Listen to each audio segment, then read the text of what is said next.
Combien occupe-t-on de logements dans une vie? Quel est le logement dont rêvent les Français? Sommes-nous vraiment prêts à tout quitter comme ça pour vivre et partir à la campagne? Toutes ces questions qui n'ont a priori aucun rapport entre elles, à part le fait qu'elles parlent évidemment de logement et d'immobilier. Eh bien, on vous en parle parce que le nouveau baromètre ProCivi Harris Interactive vient de sortir. Bonjour Émilie. Bonjour David.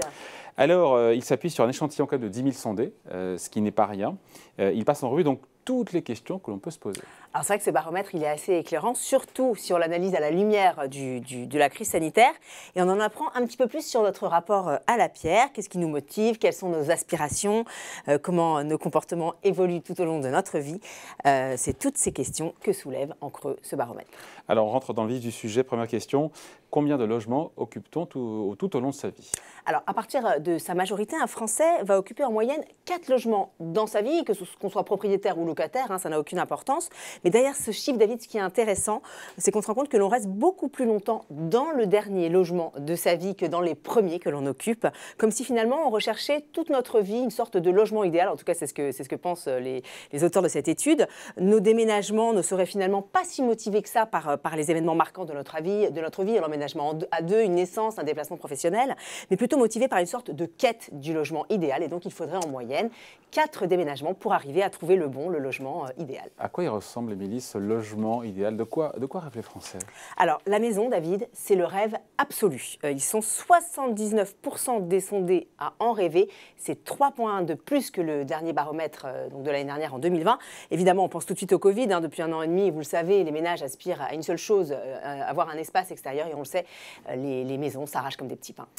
Deuxième rêve, Émilie, plus ou moins accessible, qui peut être lié d'ailleurs au premier, c'est celui d'être propriétaire. Et oui, 72% des sondés rêvent, donc 72% des locataires précisément, rêvent d'être propriétaires. Là, c'est carrément 9 points de plus que lors du précédent baromètre. C'est un résultat bien sûr à interpréter à la lumière du Covid. Et je peux vous dire que si on regarde dans le détail, les jeunes sont au taquet. 85% des 18-34 ans aspirent à devenir propriétaires. Avoir leur toit. Il y a un sujet, Émilie, qui revient tout le temps depuis le Covid, c'est cette envie, ces ménages qui veulent tout plaquer la vie pour partir à la campagne. Alors, c'est du mythe ou de la réalité? Alors, c'est clairement une réalité. On peut dire que depuis 1 an et demi, il y a une très forte appétence pour les petites villes de moins de 20 000 habitants et les zones rurales de moins de 2 000 habitants. 65% des Français qui envisagent de déménager souhaitent le faire dans ces deux types de zones géographiques. Et ce désamour pour les grandes villes, je pense notamment à Paris, est-ce qu'il se confirme ou pas? Clairement, il se confirme. La capitale n'a plus du tout la cote. Les Franciliens n'aspirent qu'à une seule chose, partir pour une meilleure qualité de vie et puis évidemment des prix moins élevés. Ainsi, un Francilien sur 2 indique vouloir quitter l'Île-de-France, en tout cas s'il était amené à déménager. C'est 2 fois plus qu'en Normandie, en Bretagne, en Nouvelle-Aquitaine, en Occitanie ou encore en PACA. Évidemment, quand on était échaudé par les confinements, on a envie d'avoir un peu plus d'espace que ne peut pas offrir évidemment la capitale, pas d'âme. Au-delà des surfaces plus grandes, les ménages veulent surtout de l'intimité, David. Alors, intimité vis-à-vis des voisins.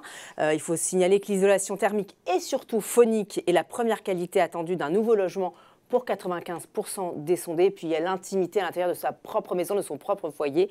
91% des personnes interrogées souhaitent que leur nouveau logement dispose de suffisamment de pièces pour que chacun puisse isoler chaque membre de la famille. Alors, dernière question, peut-être la plus importante, la plus existentielle, la plus fondamentale dans une vie. Est-ce que les Français rêvent de retrouver leur petit nid quand ils étaient petits, le logement de leur enfance? Eh bien, la réponse est oui, David. Alors, quand on grandit en maison enfant, on aspire plus que les autres à vivre dans une maison quand on est adulte. Idem quand on a eu des parents propriétaires, on rêve de devenir propriétaire soi-même quand on est adulte. Et pour reboucler, pour revenir à votre première question, celle de la quête du logement idéal, donc qui passerait par 4 déménagements dans une vie, alors il faut savoir que 63% des sondés ont passé leur enfance principalement en maison. Ils ne sont plus que 30% à y vivre adultes dans leur premier logement, mais rassurez-vous, ce chiffre grimpe à 58% quand on parle du dernier logement. Donc vous voyez, en matière d'immobilier, même s'il faut parfois plusieurs déménagements, eh bien on renoue avec ses rêves d'enfant, ce qui est une bonne chose. Quel est votre rêve d'enfant? Une maison avec un jardin, clairement. Vous rêvez de retourner chez vos parents? Pourtant j'ai vécu en appartement, mais je rêve d'une maison avec jardin. Voilà donc de quoi rêvent les Français depuis le Covid. Beaucoup de réponses donc dans cette étude signée Harris Interactive pour ProCivi Baromètre, donc annuel sur 10 000 sondés. C'est pas rien. Merci. Bon week-end.